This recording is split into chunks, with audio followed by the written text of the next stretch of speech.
Hey friends, welcome to an episode of Froning and Friends. You get the friends today. So me and Jim had the honor of sitting down with two pretty brilliant young men. Yeah, I love stuff like this. The RP app is something that is so valuable, but then to get the backstory, what it really means kind of from start to finish is cool. Absolutely. So I'll let you speak to Nick, but we also had in-house Nathan Jenkins. He's an associate professor at the University of Georgia, the director of Integrative Cardiovascular Physiology Laboratory, and also a personal coach for RP, which was kind of his role in this conversation. Nick Shaw, obviously kind of the co-founder of RPstrength, and he's worked with everybody. Where do you start?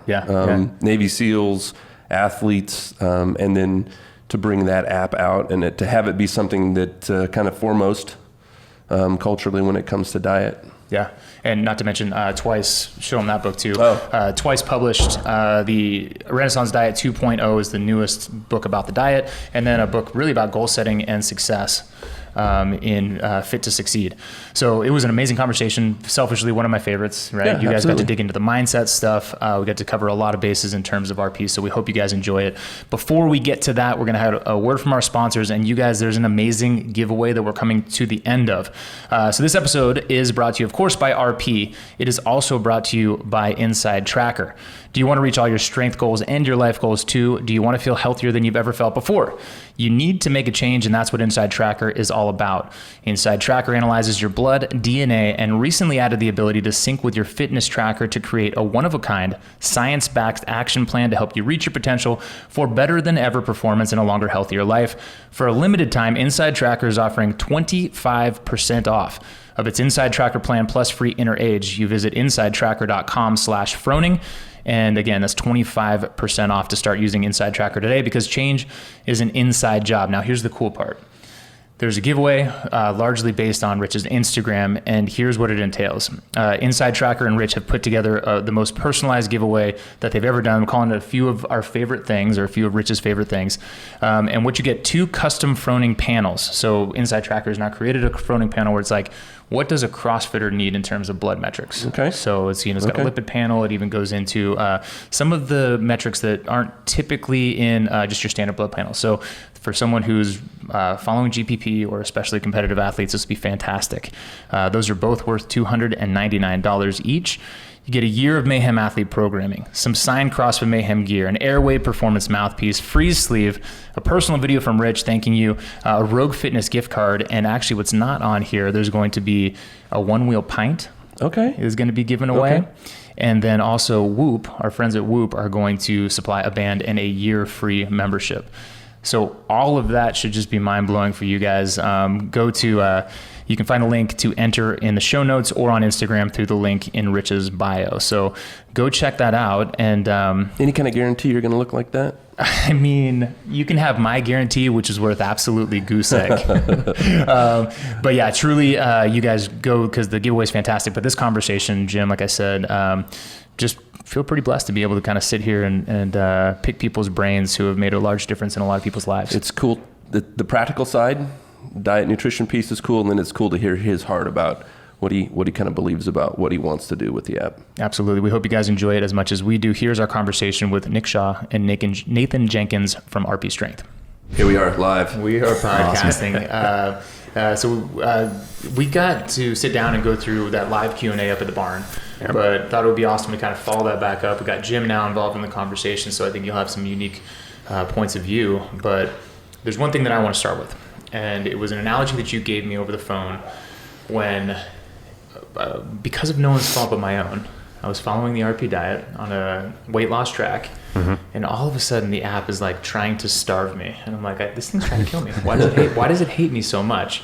And if I'm being honest with the audience, it was at a time, I think it was probably around Thanksgiving, where I was like, another piece of cake's not going to hurt me, and like, I'll start back on Monday, something right? Like that. Yeah. But to that, you gave this great analogy that I'd love to share with the world about how these tracks really work and how you could maybe reframe them for people to understand, understand them maybe in a different way. Yeah. And I know we're going to talk a little bit about mindset later, which I think is really important, kind of ties into this, but I think sometimes people get, and rightfully so, like when you first start something, you're really fired up, like you're really inspired, motivated, whatever, to get after it. And that's great for many, many people. But at the same time, you have to be a little bit cautious, because sometimes you can get a little bit too aggressive with the way you set goals. And so what happens for some people, they'll set goals that are a little bit too big, and they don't really realize the amount of work that it's going to take later on. Like even the first week or two, things are still going pretty well. And then you hit that first rough patch, and then you're like, oh wow, like this is going to be a little bit harder than I thought. So the analogy that I gave was, and Cookeville's perfectly centered between Nashville and Knoxville, so we can use either city, whatever, but it's about an hour to get there. So the app sort of acts as like GPS. So you tell it your goals, but the analogy really is, if you're trying to go from Cookeville, let's just say Nashville, we're going to make up some numbers here. It takes about an hour. Let's call it 60 miles. And so if you're driving 60 miles an hour, now again, we're probably speeding or whatever, but that's a little off topic. But again, it's going to take you an hour. And so what happens is people set these goals in the app, and they're like, I want to lose 20 pounds in 10 weeks. So that is 2 pounds per week that you have to lose to stay on track. That's great. But what happens, the analogy is, you stop for gas, and maybe there's like a Krispy Kreme by the gas station, and you get one of those because it's a road trip, and rightfully so. Well, you still said you want to be there in an hour. So now what are your options? Because you stopped and took 10, 15 minutes. You have a couple options. One, you can drive a heck of a lot faster, which that's the app basically saying, hey, you're a little bit now off track.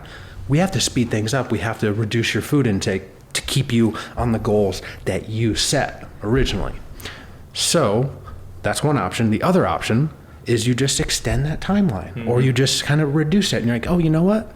I really didn't need to be there in an hour. I can be there in 75 minutes or 90 minutes. And that's the same thing. It's like, instead of, 10 weeks, 20 pounds, we said 2 pounds a week. You're like, oh, you know what?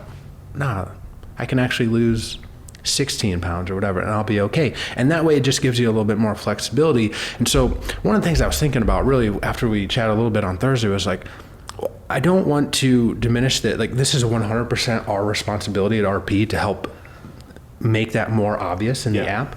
But at the same time, and we do, right? Because you have some options in the app. You can kind of choose to say you want to do that, or you can be like, oh, I want to repeat the prior week, or I want to add in some food. So you have all those options. But at the same time, there has to be a little bit of element of personal responsibility when you're setting the goals. And you're still being nice. There has to be a lot of bit of personal responsibility, right? I'm trying to be intentionally nice. Yes, sweet. I'm trying to be intentionally nice. But again, because when people get so motivated when they start, they overshoot those goals a little bit, and that's what happens. So hopefully when we explain it like that, it hopefully is going to click for some people, and they won't have that happen to them. Yeah, and to draw into context, maybe for people who are uninitiated to the app, maybe now you know the analogy, so we'll reverse order this.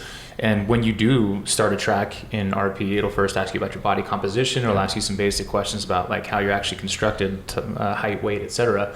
But then it will say exactly what you're saying. It's like, are you trying to lose weight? You're trying to maintain? You're trying to gain weight? And it'll ask you what duration you want to, like, what's the horizon that we're trying to hit here? And you get to choose. And it warns you, if you choose really aggressive goals, it's going to be like, hey, this is really hard. Are you a professional? Are you sure? Like, it literally does that. So again, like, we try to do everything that we can to relay this to folks. Like, if you set really hard goals, we're not kidding when it says it's going to be really hard. So that's sort of this, warning, because if you're a one-on-one coach like Nathan, if someone comes in their questionnaire, has these ridiculous goals, you can be like, hey, why don't we scale that back down a little bit? So like, we're trying to build in some of those elements, but again, it ultimately circles back to that personal responsibility. And there we have it. We circle back around to that again. So for sure. I think it's kind of one of the, part of the secret sauce of Jim's program as well is, he'll from time to time, like, he'll just give me a kick in the ass, and he's like, hey dude, there's a timeline here. It's not like, it's like, sure, journaling's great and thinking about these questions for 3 weeks would be cool, but like, I gave you a week for this challenge and I haven't heard from you. What's going on? So funny you said, like, for so many people with things like this, it's all or nothing. Yeah. And that's not really what it is. To me, it's not all or nothing, it's all in. Yeah. And then what that means in setting, I'll be interested to hear what you have to say about goals, but you guys must see so many unreasonable things. And it's not that you don't want to squelch the excitement and, you know, people are excited about health and all those things, but And if it's anything, right? Like you're going to go do the tactical games. If you hadn't been shooting for a year before that, and then all of a sudden, hey, oh, wow, that's in 6 weeks, I didn't realize, so I'm going to sign up. If you haven't put the work in, it's just like anything else, right? There isn't a fast forward button on, you know, the evolving personally or physically, or in this case, I think diet especially, because I've been highly interested in diet. I consider myself more knowledgeable than the average man, having like taught in seminars and whatnot. But still, the habits is probably the hardest part of the process for me. Yeah, no, I mean, 100%. Sometimes, you want to be all in. You don't want to squash that excitement that people have, because you want to take advantage of that. But, I mean, Nathan could probably speak this a little bit more when he's working with the clients. But, you know, it's kind of like you don't have to focus so much just on the outcome. Some of it's, you know, building those processes and systems that put some effort into that. I think that's it, right? The journey. You know? It's absolutely cool. Well, it's a lot of when it comes to the coaching of clients and kind of redirecting their mindset, there's a couple of things. One is, like you guys are talking about, is recalibrating the goals if they're totally unrealistic in the beginning, or even it's a lot of times it's not totally off base, but it's like, okay, we really need to, like, let's refine this. Most people come in and what do they want to do? They want to lose fat and gain muscle. And it'd be great if we can do both of those at the same time. But really, when it comes to setting up a diet plan, you need to compartmentalize those into one or the other, because one's in a calorie deficit, the fat loss, or calorie surplus, right? That's muscle gain. How much with your initial clients is education? A lot. Yeah. And everyone's different. Some people come in with a lot of knowledge, like, already, but and then some people come completely like, what are macros? You know, we have to do that initial education. And most people are somewhere in between those two kind of like extremes, and it's all across the board. So the biggest part of my job is to figure out where they are and then meet them there. Which do you prefer? I like them all. But is there one that's more challenging than the other? Like if you got somebody no. If somebody comes in already quote unquote knowledgeable or and I don't want to give too many super specific examples, so I don't want to identify anybody, but somebody who thinks they've got it figured out, and I'm not really sure sometimes why they're coming to a coach to get guidance from someone else when they already feel like they know how to do it. And then a lot of times, sometimes that will end up in, like, you know, kind of challenging every little thing that I suggest. And I'm totally, you know, in principle, I'm cool with that. Like, not every single thing about the RP approach is going to be well received by every person. And so a lot of one-on-one coaching consulting is figuring out what works for you within this larger framework. But sometimes if somebody's like really set in their ways, it's like, why did you come to us? You know? Right. So you get some of that, but that's really kind of like the less than 1%. You know, it's really, it's pretty uncommon, but it happens. Sure. And as a professor and as someone who thinks quite a bit, I'm sure you kind of enjoy the challenge, like it's part of Jim's code. Yeah, like challenge people. Absolutely. I mean, there's a challenge with that in some level with every single client, and that's a big part of the when somebody comes to you and they're excited, but maybe some of the goals are unreasonable. Yeah. How do you kind of help set that up? I lay it out there. So let's say somebody wants to lose, give a number like just 50 pounds in 3 months or something that's pretty unreasonable. That's crash diet territory. I don't even know if. And this happens, like you. That's I want to lose 50. I'm just making up a number right now, but I'm sure it's something on that order. Then we go back to. So the good thing about RP is there's a lot of like Dr. Mike and some other of my colleagues with the company has some great published material. Like the Renaissance Diet 2.0 book is what I always point to, and there's a lot of evidence backed. Oh, look at that. Boom. Perfectly timed. Forward by Rich Froning. Yeah. My dog got a hold of the corner there. I apologize. Yeah, dogs do that. All right, I've got a couple. And in that's something that I can point to is like, to point the client to for further information if they want, but I explained it in terms that they can understand, hey, look, we have some really evidence-backed guidelines on what's a reasonable amount of weight to lose. So in general, for most people, it's about 10% of your initial body weight. Yeah. So that's... And that is a 3-month cut. For a 3-month cut, exactly. And so that's if they come in with a goal that's way beyond that, then I just say, okay, let's rein that in a little bit, and then point to this book and explain like why that's a reasonable amount, and then we can do that safely And then there's also like a certain pace that we go to. And it's like, I don't go like about, it depends on the individual, but a couple pounds a week is usually what we're looking for as far as the timeline. And if somebody gets frustrated, a lot of times what happens, people get frustrated that that's not fast enough for them. And it's like, okay, do you want to do crash diet and amateur hour, or do you want to do this? Yeah, it was back to the analogy, right? Exactly. Like, hey, listen, we got real goals. Yeah. I had one thing I was going to add. So if someone wants to lose 50 pounds, I mean, listen, that's great. Yes, 100%. We just take that timeline, and that's about it. It's our job to then convince people, like, all right, let's slow and steady, longer term time horizon here. Like, it doesn't have to be. It's not a race. Yeah. We don't want the kind of biggest loser type thing, but maybe instead of that 3-month timeline, we go, hey, like, here's what we can do.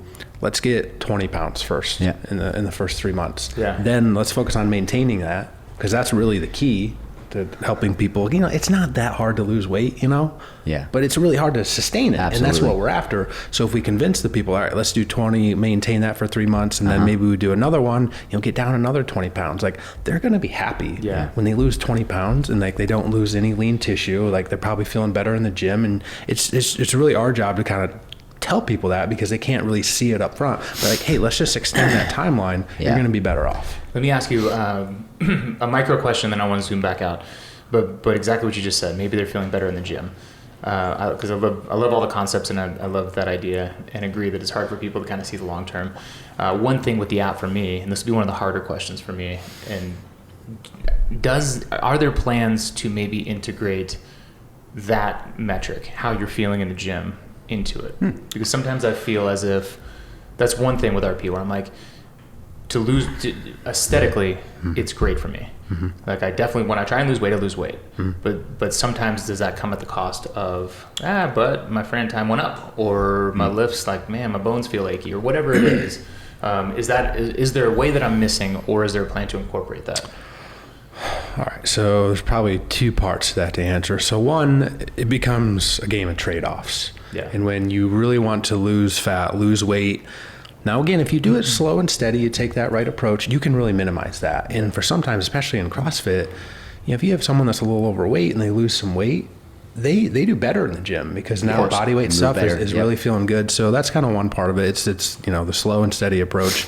But the quicker you go, the more weight you want to lose, you have to accept some of those trade-offs, and that could be a little hit to your performance in the gym, especially later on in the dieting process, the last stage. So then that's really important. Number 2 is, again, you get the weekly review in the app, and it kind of gives you the recommendation based on your goals, and it's like, hey, here's kind of what the algorithms think.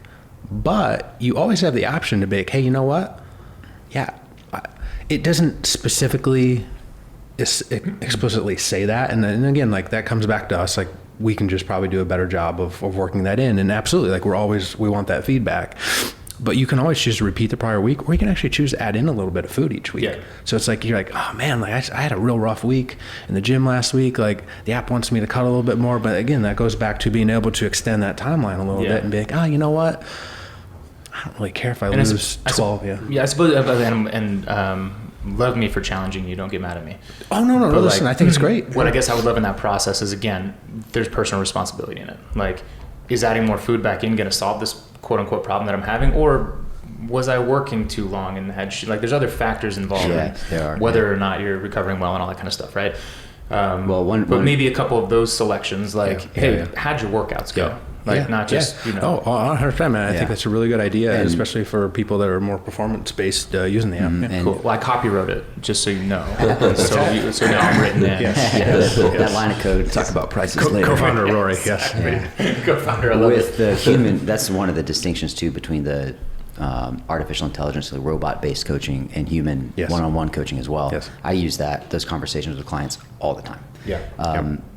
So there's the objective metric, which is the body weight progress over a week, and body composition, if I can get it, like if they have access to in body, or even like a home scale, if something that tracks progress over time is really valuable. But also lots and lots of subjective feedback from the client to guide decision making as we go along.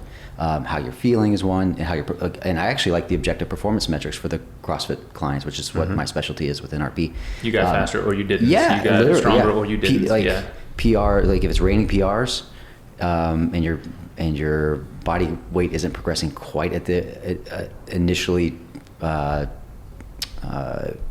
desired rate, then that, you know what, that might be okay, right? We might be in a good place to hold right here where we are as far as the macros for the next few weeks.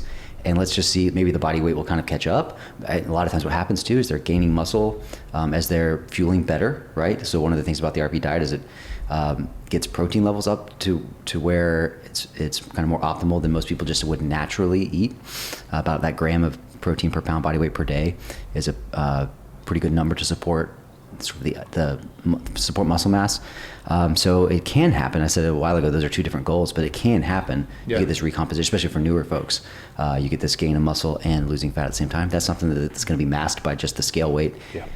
So I kind of take that into consideration based on what they're saying. And also, again, like the performance in the gym and how they're feeling during training. It's like, man, I feel awesome. I've got like this new gear that I never even had access to before. And that's perfect spelling out of what the difference of a personalized coach is. And you would say this, probably say the same thing for the actual physical training portion of it, right? I'm going to get so much more if I have a coach who's watching my movement and who's actually giving me feedback.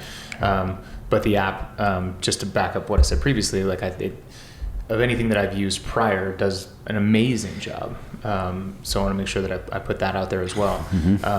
I was rereading some of the books last night, and I would love just for you to say what your stated goal is with the app, because I think as you draw this thing out, and people, whether they love or have issues with the app, you have to understand what its purpose is and why it's been there. Of course, we accept that it's an imperfect solution because it's not a person who's watching you and talking to you. It's artificial intelligence. But I think that your goal, and if you don't say what I want you to say, I'm going to direct back to one of the things you'd written. But I would love to hear the why behind it. Yeah, I mean, so I think we talked a little bit about this on Thursday, but it's not in the cards for everyone. I would love for everyone to have a one-on-one coach. Right. That would be great, right? Because it's the best thing that you can do. It's just not in the cards for everyone. Right. Sure. But because again, it's mostly a price thing, right? It's a couple $100 a month. And that's not in the cards for everyone, unfortunately. So what we have is, again, it comes back a little bit to trade-offs, but now we have this really, really great tool, the app, that's $14.99 a month, or $9.99 a month if you use the Froning code. I'm just saying that's under $10 a month. That's it's $120 a year. So this the scalability now goes up exponentially. It just allows more people to have access to this great tool.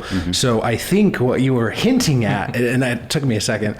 I mean, we just want to help as many people as we can. At the end of the day, that's what we want to do. So with one-on-one coaching, we would be limited in that. Like, that's why we created the templates originally back in 2015. That's why it's evolved into the app.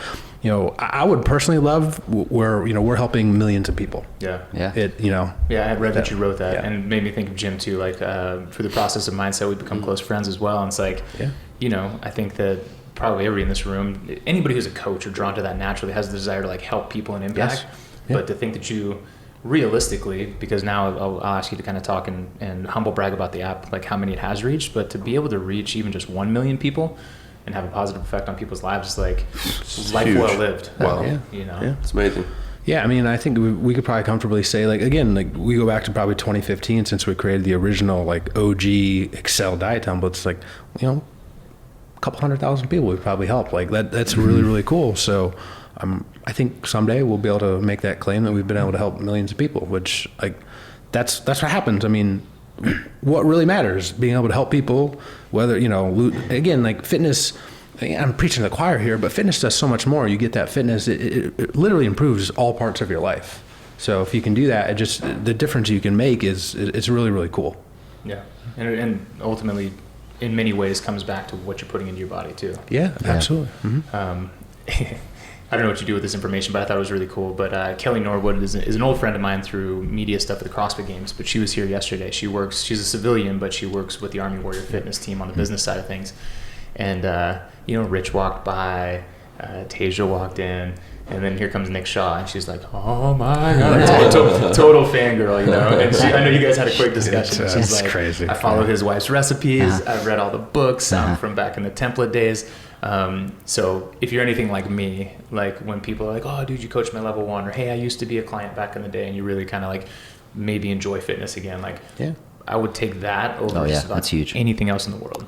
Yeah, totally. I mean, it never gets old hearing from people. They're like, hey, I lost like 20 pounds. Like I can do all this different stuff. I mean, Nathan was actually telling me about one of his clients that, guy's lost like 60, 80 pounds. And Jim, if you're fundamentally listening. changed his life. Yeah. It's crazy. You can't get better than that. Different Jim. Yeah. I love the scalability in everything that I'm doing. I'm trying to meet somebody where they're at. Help them accept their individual responsibility, and we touched on that just a little bit. Hey man, you got to make a choice here. Yeah, this is just an app, and it's just a coach that's in front of you. But then there's something for everybody. I can connect to you in some way that will help you get better and come forward. Yeah. I mean, it comes down to choices and some of those trade-offs, and you just have to remember it's a tool. So if you program it to, want to go crazy hard, like it's machine learning. It doesn't have that human capability. Like that's just one of the downsides to it. So again, it goes back to, it may not be for everyone. Again, I wish everyone could do one-on-one coaching, but it's just not feasible for everyone. But if you know that going in, and you're just like, all right, well, I'm just going to scale back the goals a little bit. Like, you're going to do really well with the app. Like I'm incredibly confident of that. Yeah. I've had the experience of one-on-one coaching and doing that. And for me, it was really accountability. Yes. What I needed was accountability. Yes. I was capable of really understanding the numbers and doing that piece. The app is perfect for that because it's right there. It gives you immediate feedback. I didn't have to email, didn't have to be on the phone. I didn't really need that. Right. But the app's perfect for me because it's just that quick feedback every day right in my face. Absolutely. And I have to say, I think that actually is a goal a lot of times actually I would say all the time for me is when I get a one-on-one client, I don't want, from day one, I'm thinking about a couple things. One is the individual responsibility aspect, try to program, and also the accountability. But ultimately, it's actually the and coaching them towards independence eventually. And the way I do that, this is my favorite part actually of the gig, is let's say somebody signs up for a 3-month thing. They're fixated on this 3-month, this 90-day window. Like I want to lose this amount of weight, start here, end here, and I want to shift that thinking. It's like, okay, yeah, the 3 months is good, and that's when I always get this mixed up, but like I'm on their payroll, right? And that's important. However, I would like for them to think, let's double that. Where do you want to be in 6 months? And then double that. Where do you want to be in a year? Where do you want to be in 2, 5? Actually, really, where do you want to be in 10 years as far as your health and fitness? And what we're going to do in these 3 months is going to lay the foundation for that. And then if we can really accomplish even like 80% of that mindset shift, because that's really hard to break when it's like, I need to lose these 15 pounds, I need it tomorrow, or yesterday. Yeah. That's really where a lot of people come to us, and sometimes in a bit of a state of desperation, honestly, they're like, I really got to figure something out. We really want to help them with that, but really it's that long-term thinking. And that accomplishes a lot of the stuff that we're talking about. Can we shift gears and talk about that? Of course. Because I think that's that's like everything, right? Is that long-term that's thinking. Like the important piece to me, because the apps, that's the X's and O's, the tool. Yeah. And so this idea of creating a vision, helping somebody really understand, wow, this is how it actually fits in your life. Talk about that. That's big to me. Yep. That's what I like. I just get a lot of satisfaction working with people on every day. And it's not easy. I mean, and it doesn't resonate with everybody, but when it does, it's like, oh, okay. So the approach to the RP approach with the, getting your 4 to 6 meals a day, and mostly a lot of times, and I think Roy, you said like you can eat the same thing almost every day, or maybe that was Rich. It was Rich, but I'm the same. I'm largely like, it doesn't have to be exciting for me. Yeah. Like just kind of keep it simple, and focus on fueling your body, but also enjoying life to, when things come up like trips or weddings or whatever it is, kind of get this overall approach to nutrition that, and I'd really believe the CrossFit teaching that nutrition is the foundation of your fitness. Let's really get a lifelong sustainable approach. And that's why I stand by, I put my everything that's my scientific and professional reputation by the RP approach, because it works, it's, and it works for the long term. Will you talk just a little bit about, because in the book you talked about goals, and I mean it's this whole idea of being healthy. I mean, try to be happy, try to be successful, try to do what you dream to do without health. and you're in trouble, you know? I mean, Yeah. kind of talk about what that means and what you think that looks like. And not to be too talk showy, but this is Nick's most recent book, Fit for Success, is what Jim's talking All right, about. next time I'm going to write a book, and then I'll have to come back and Well, yeah, I mean, but it is for me again, like just the same as Jim puts things into, I don't know, things that I know, like Forrest Gump, you know, he has a way of saying things that I understand them. I think this book is really, it does a great job of contextualizing stuff. Right? I'm going to be honest and say I don't read a lot of books, not from an egotistical perspective, but I always try to keep my thoughts. No. But the book is it's straightforward and it's simple. The things that you say are simple. And I don't mean that in a negative way. Is important. And this idea of how health and what you're doing fits inside it. I just was happy that you'd actually thought about this stuff and you weren't just peddling an app. You know what I mean? That you really do have thought about mindset and how to make this work, and talk a little bit about that. Yeah, I mean, this goes back to like one of the first times I was up here with a Train with Rich weekend, and you were giving a talk, and I was, I wasn't like up there with all the people, but I was kind of just hanging out in the background and listening. And it really kind of started to, get me thinking about how mindset really ties into everything, and kind of just like your bigger purpose and how it all relates. And it's kind of one of those things that just it cemented these, like some of these ideas, and I really started thinking about it a lot more. But yeah, so just real quick, if you go back to a long-term perspective of things, I mean, if you really want to be successful, if you don't have that health as part of it, I mean, you're not successful without being a healthy individual. You're not going to make it long-term. You're not going to live to, a long age or whatever. So that's why, at the very tip of the pyramid is the idea of recharge. Because even if you're an entrepreneur or, whatever, I mean, you guys know all about that. But like if you just go without ever kind of taking a little bit of time to, self-care, whatever, like you're not going to make it as far. And it kind of took me a while because, man, early on in RP days, like I was doing everything customer service. Like I had to recruit my wife in to help, like that, which is like this huge benefit for RP. And we were getting to the point where we were really close to burning out, like 2015, 2016, because then we were just like every single day, like we wouldn't go to sleep until like every single email was answered, like for literally more than a year. And it's just like, it wears on you. And then eventually, I mean, 'cause again, it's just I was too dumb to be like, dude, we just need to hire in people to help with this. And then like, we actually get a little bit of our life back. Cause dude, at the time we had two small kids too. Yeah. They were like, 4 and 5 and like 2 and 3. And it's just, it was wild there for a while, but it's just one of those things you kind of just have to learn. And then once you look back, you're like, duh. Yeah. But I don't know that without walking through that fire, you could have done it. You know what I'm saying? Out, And I loved how vulnerable you were in the book. I shared my story with you, that I'm a cancer survivor, and you start with Lori's kind of diagnosis of breast cancer, and she even has a little kind of blip in there about how basically focusing on what you had been studying for a long time, it all kind of came to a head when it's like, yes, if I want to be successful in the boardroom, or yes, if I want to be successful in the gym, I have to be goal-based, but also if I just want to be successful in life, or if I face something as scary as cancer, mindset is, it's everything. Mm-hmm. Yeah, I mean, it really is. Actually, I mean, she works a lot in the CrossFit space, but Z, Barbells for Boobs, was like one of the first people to reach out. I mean, obviously she knows all about this. Her life's dedicated to this. And she told me early on, she told me, 2 things. She's like, 1, focus on the things that you can control. Like, I mean, you can't change that you were diagnosed with cancer. I mean, unfortunately, you can't really go back in time and fix any of that.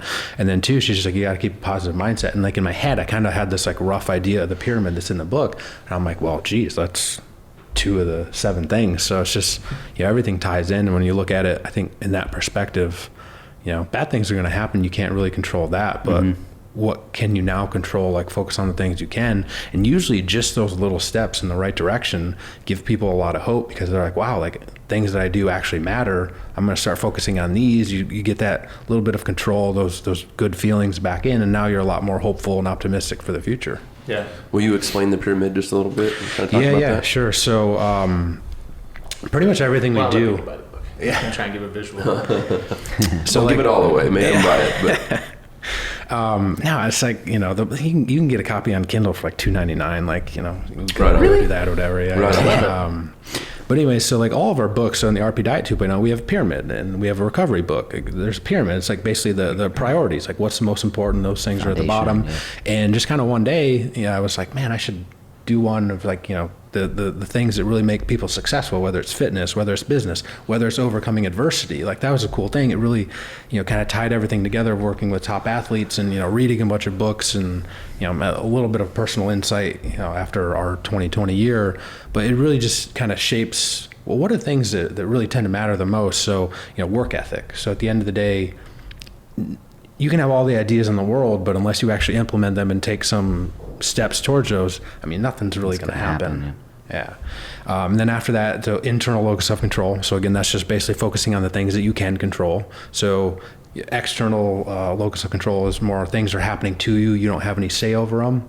Usually that doesn't lead to good outcomes. Above that, you have positive mindset. So, hopeful, hope, optimism. Those are generally better traits to have. After that, discipline, which when I think of discipline, I tend to think of like delayed gratification, and it goes back perfectly to the longer term time horizon. Because if you can kind of put off that immediate gratification, which is really hard, it's a hard thing to overcome. Yeah. But if you have that longer term time horizon, generally you're going to be more successful. And then after that, this probably ties in perfectly. And you can make the argument, this might be the most important one, but like your purpose, like why are you doing what you're doing? And then above that, you have failure, which I always thought was a really interesting one. Like it's a book about success, but you can't have success without failure. Yeah. And then at the very top, recharge. So you kind of, I think really the main theme that a couple of people have told me about the book is just kind of like the idea of balance. Yeah. You have to have some balance.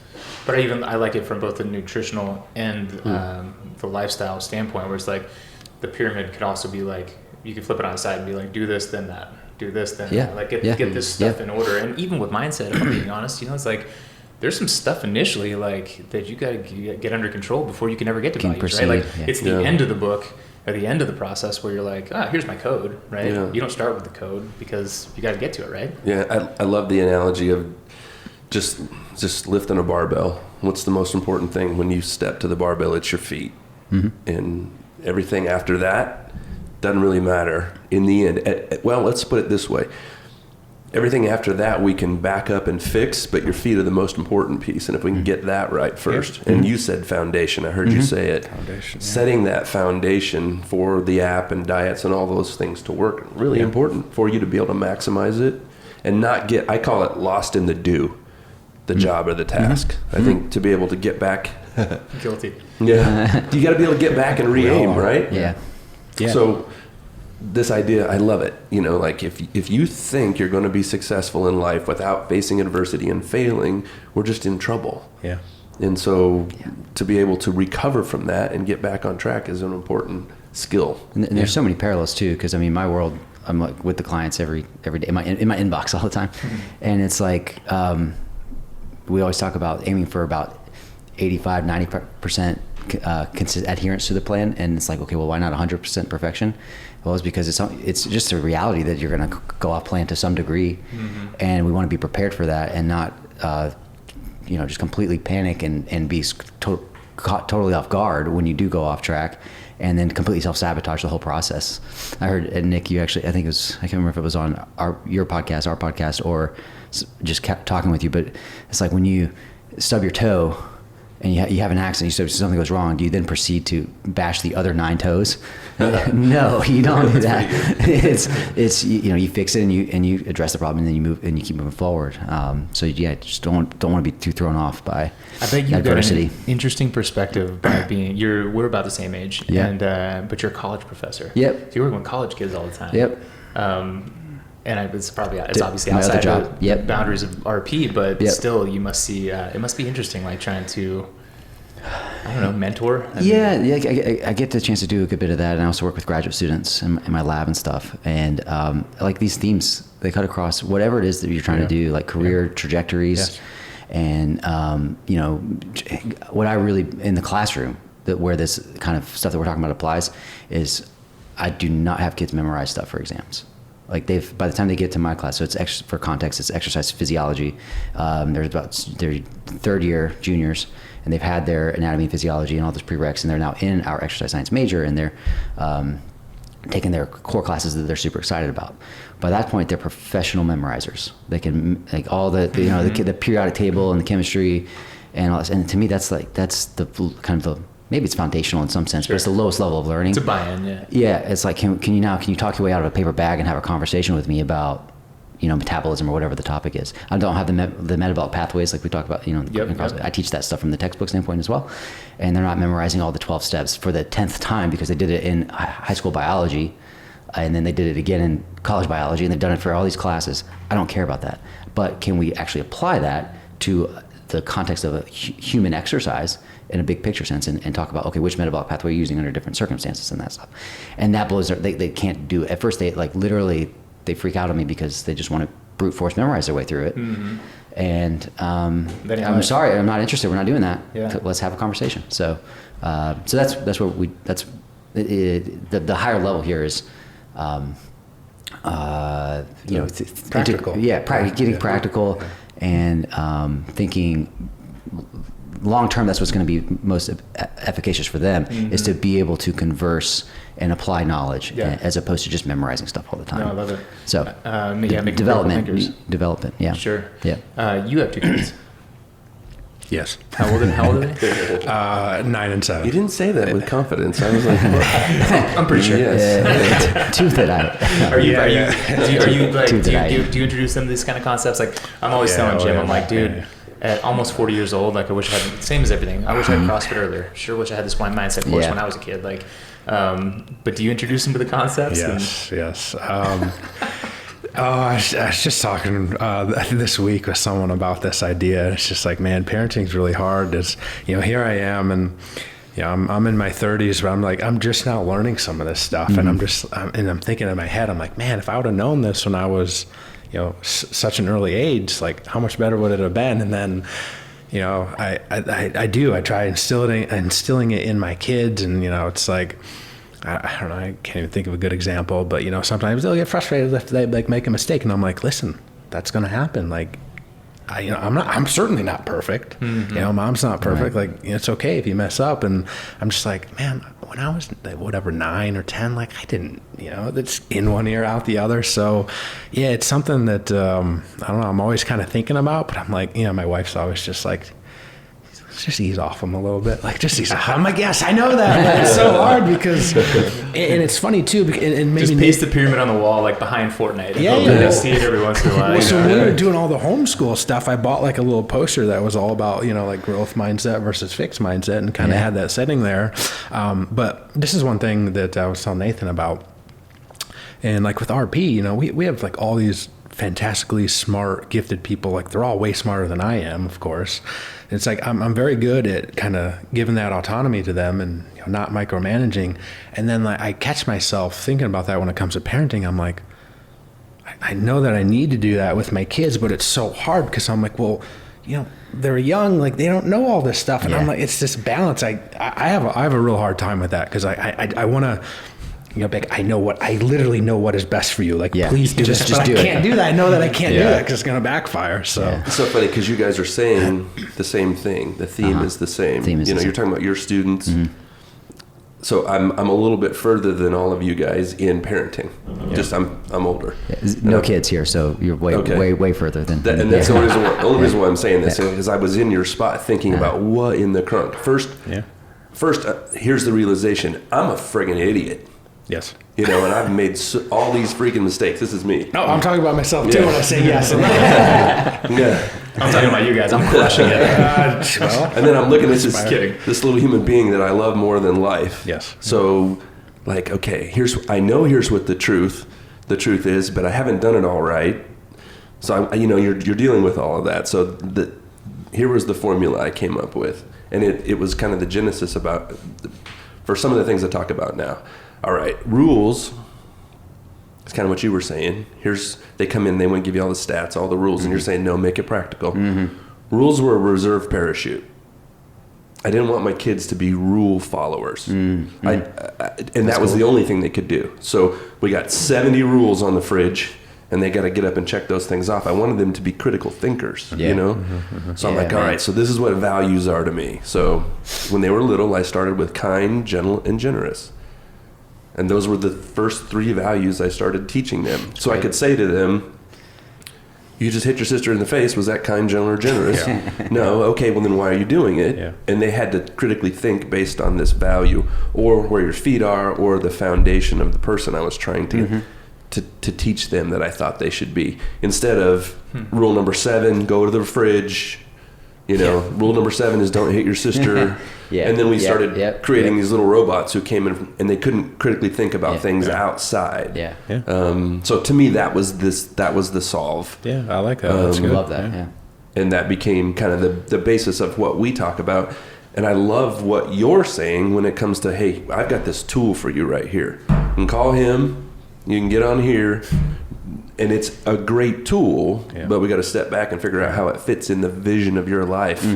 And by the way, like, humble brag about your kids real quick, because you're really vulnerable in explaining mindset too, where like you had some years that you're not necessarily proud of, but then you also crushed it, and your daughters are blowing up now. They're doing amazing things. For sure. That's cool. Yeah, I mean, I think that's the part, like, there's no perfect in people.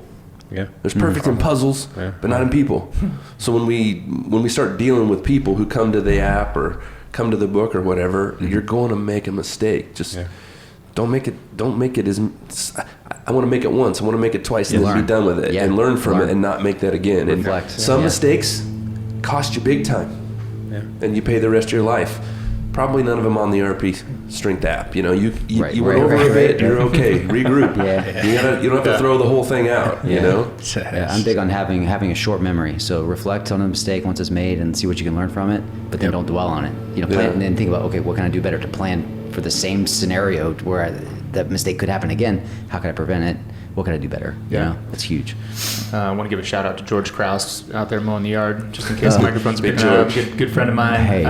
George is the man. George is the man. I'm convinced that there's some type of like homing device that when you start a podcast, like the lawnmower's coming on. Well, here's the deal. We're making a studio up at the barn, and we're soundproofing it because inevitably, Jake Lockhart, who's in charge of online programming, when he schedules a shoot, they drive him and George drive into the driveway at the same time, and they almost throw hands. It's like, why didn't you tell me you were coming? It's like, I'm always doing it on this day. Anyways, well, there's a helicopter the other day, I think. There was a helicopter. Well, you can't control that, right? Yeah. And it makes it a little bit more charming. The barn's got some grit. I like that. Yeah, it's authentic. What would you say about setting goals? Setting goals. Somebody comes to the app or to you. How do you help them do that in a way that they can be successful?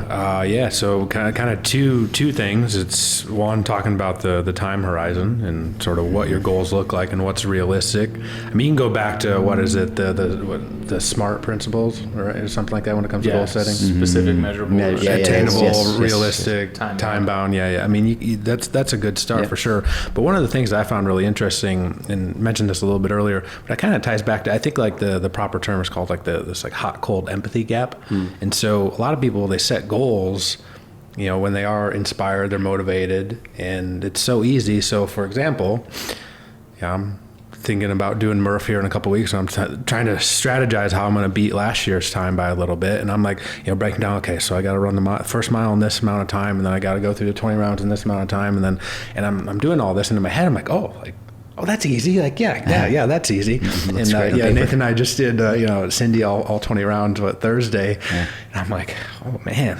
I'm like, we didn't gotta run a mile first. I'm like, miles. okay, well, it took me this long. I probably got to add about 10% to that time. I'm just like, so it's hard because when you're sitting here, not having to do anything, it's really easy to make these crazy ambitious goals.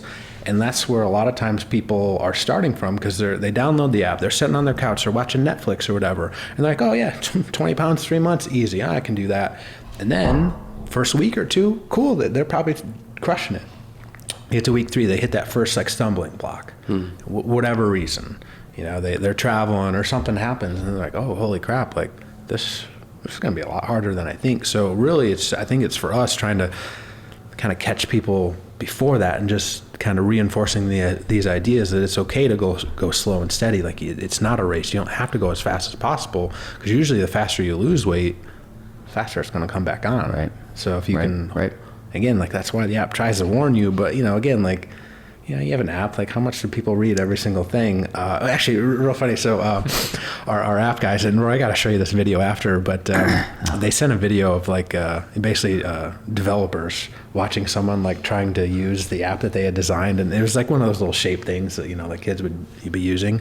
And they'd have all these different shapes that like should go in these specific spots, but they kept putting it in the same one. And like the developers like, cringing. So it's just really funny because like you think you design all these things, but then you get it in the hands of people and they use it a little bit differently and all this stuff, and that ultimately it goes back to us. Like we'll 100% own that. We'll keep always trying to get a little bit better, but it is just kind of funny how all that stuff works. Yes, and I mean, I'm sure that there's a million different podcasts that are dedicated specifically to just that subject of creating the perfect app. But like we used to do at CrossFit, when we were thinking about a broadcast, the longest discussions would be about how to display the score.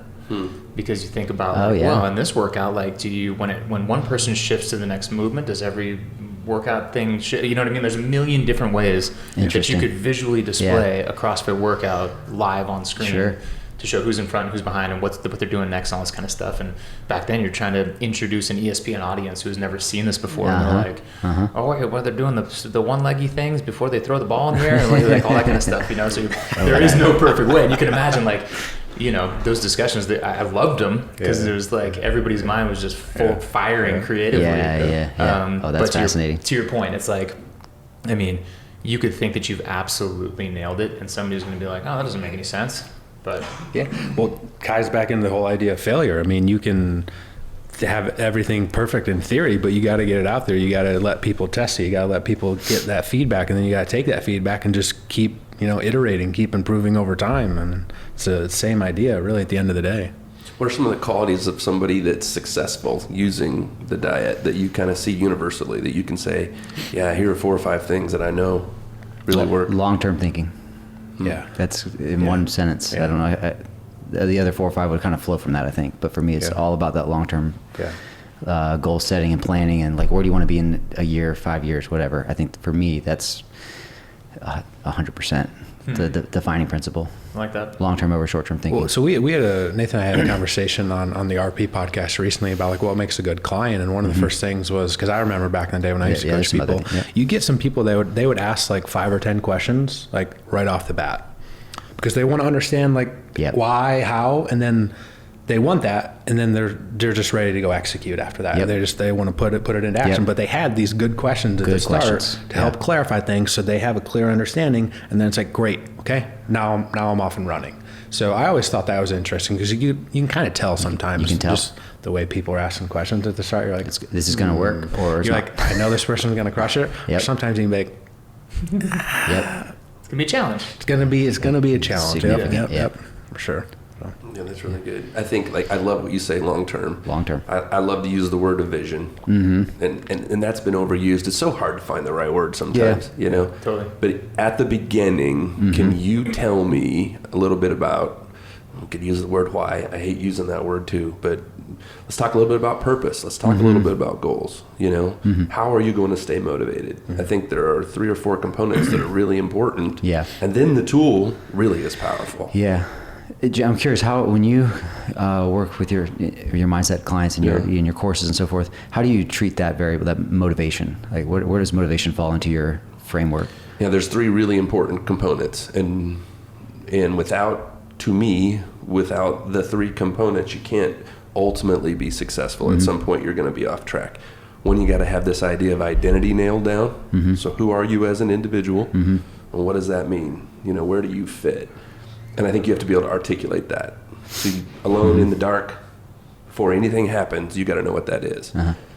Next, you got to have this idea of where your feet are and your values. What's that mean? Your strongest beliefs. It's just true that we're all trying to make our biggest choices and decisions based on our strongest beliefs. We're all doing it, if we're not crazy. Trying to be funny there, really laugh. So this idea of identity and values, then we connect that to motivation, habits, tools. And if we have all 3 of those things, we can cast a vision. Then it gets really powerful. That's really interesting. Because I've kind of thought about this, and my buddy, Dr. Mike, talked about this a good bit. when you first start, for someone that's not really maybe into fitness, let's just use fitness as an example, usually is the case that they'll start with inspiration and motivation, and then they kind of just have to have some discipline to just keep doing it. But after a while, they kind of build these habits. And what's interesting to me is that usually when you know someone's like they're good for the long term, it becomes part of their identity. They're like, I'm the type of person that works out.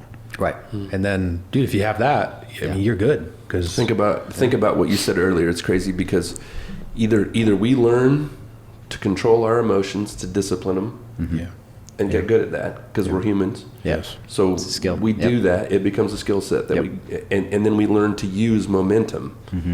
Yeah. So now we control momentum instead of the other way around. So if we establish identity and a foundation first, then the opportunity for success is way higher.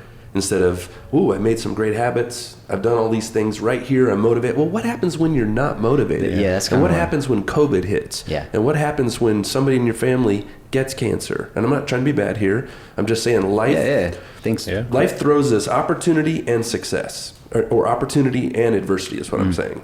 And we can be prepared for those if we've done some work instead of it being the other way around. And ultimately, I think the answer to a lot of this too is that you can't want it more for someone than they want it for themselves. Like they have to be in the right place to meet it, right? Yeah. Whether it's fitness, as you're trying to coach somebody, like, God, how many times have I just wanted it for a client and they stopped showing up? Or it's too hard, whatever the excuses were, right? Or I've done it myself with diet a million times. We're just like, well, I'm just not in the right place.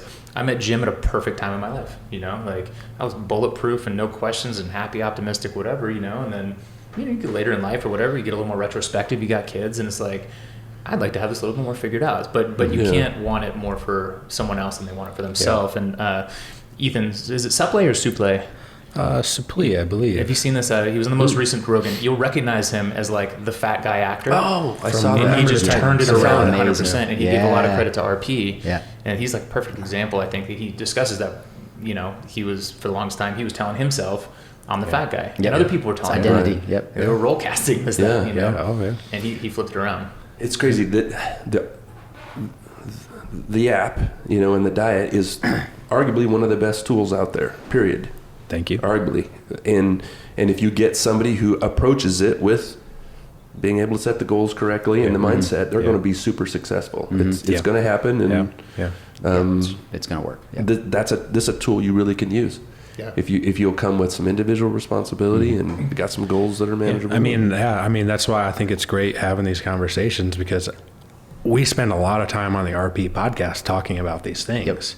Because if we can help get this stuff out there to people, kind of before they get too far down the road, like they're going to be much better off. Because again, we've just seen it a lot that, people get a little bit too aggressive with stuff, and then it just becomes, well, what happens, right? When you fail and you get a little discouraged, and it's really easy to kind of fall back off track, because again, it's an app, it's a tool. It's not going to be there to, it'll give you notifications and stuff, and it'll remind you, hey, where you at?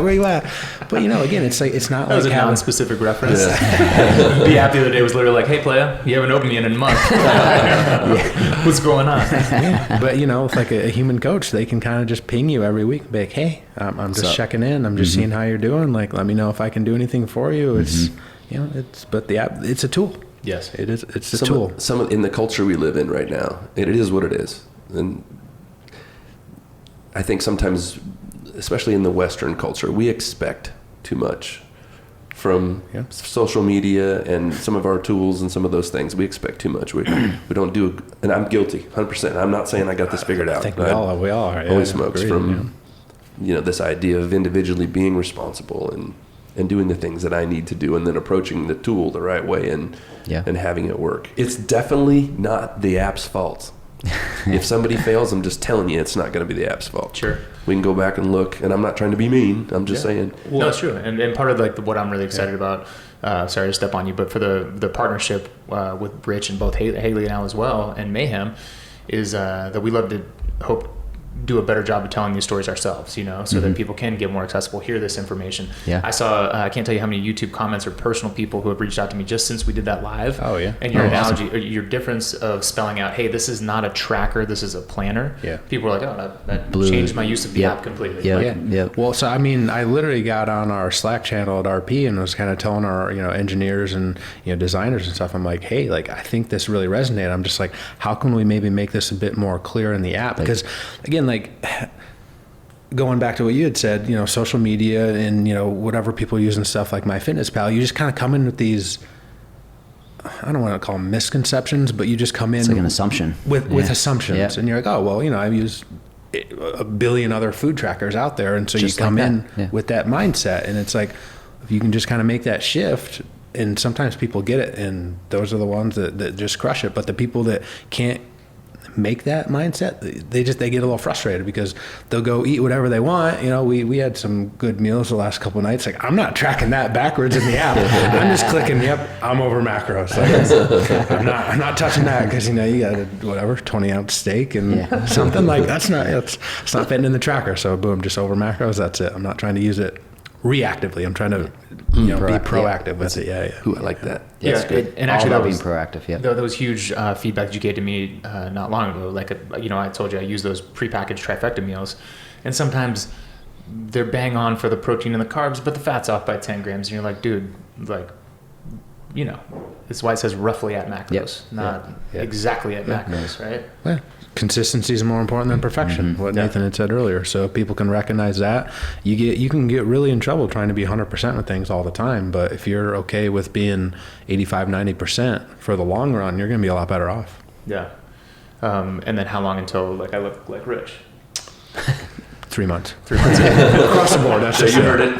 Yeah. Guaranteed. Yeah. We could talk for hours, but it's been over an hour. So we're going to wrap this up. Where, Nathan, can people find you? The easiest, I'm on Instagram, Gains by Dr. J with a Z. So feel free to connect with me on there. Send me a message. Also, I can just give my email address, Nathan@RPstrength.com. Love it. Reach Nathan, out to me right there. One of the personal coaches, doing a fantastic job. And Nick, there's a couple of channels at RP. Tell the people kind of where they can interact with you guys. Can I throw in one more thing real quick? Please. So, I mean, we spent a lot of time talking about the app, and again, if you're familiar with macros, the app's going to be really good for you. If you're listening to this and you're just like, I don't even know what macros are, guys, start with our simple diet templates or one-on-one coaching. Now, again, I would recommend everyone starts with one-on-one coaching, but again, it's just not on the cards for everyone. Simple diet templates, they're designed for people that don't really know much about macros. So again, I just want to help make that distinction because again, this is just catching people before they get too far down the road. And if you start with a simpler approach, right, you're probably going to be better off. So I just want to make that little caveat, and I'm almost certain you can use Tie them together. Where can they find them? Where can I find a simple diet template? RPstrength.com.